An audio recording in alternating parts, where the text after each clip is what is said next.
જે જૂથ આપણે એક જૂથ બનાવવાનું છે અને જૂથ બતાવવાનું છે. એનું કારણ છે કે આપણે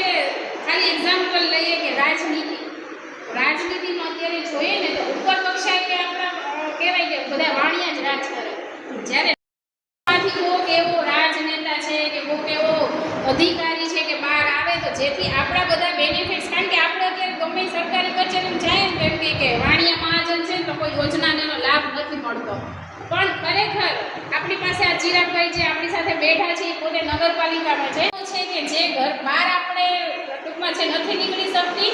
તો એને જે ઘરમાં બેસીને પણ એવા ઘણા ગૃહ ઉદ્યોગો છે, એવી યોજના છે કે જે એનું સમૂહ બનાવીને પણ એ આપણી બહેનો આગળ વધી શકે છે. એટલે આપણો અત્યારે માત્ર ને માત્ર એક ધ્યેય છે કે આપણો સમૂહ છે એ મોટો દેખાવો જોઈએ અને આપણો સમૂહ જે બહાર નીકળે તો લોકો પણ જોવે કે નહીં, વાણિયા પણ કંઈ ને કંઈ ઉપર લેવલે કામ કરી શકે તો નીચે લેવલે પણ કામ કરી શકે. અત્યારે આપણો ધ્યેય આવો છે. બાકી તો આ લોકો કહેશે બધું, આ ટૂંકમાં માહિતી છે આપણી એ જેને હું કહી શકું ભાઈ આ ફોર્મ ભરાય છે તો આપણે સમાજમાં મેસેજ નાખીએ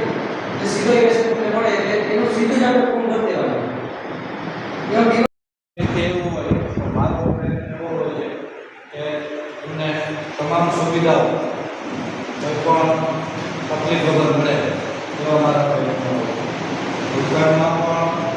જે આપણે બહાર વાત કરીએ જે સુવિધાઓ જે સહાય ગવર્મેન્ટ સહાય મારો એવો પ્રયત્ન હોય છે કે ભાઈ આપણા સમાજના વ્યક્તિઓ છે મેં ગ્રુપમાં નાખેલા હોય છે.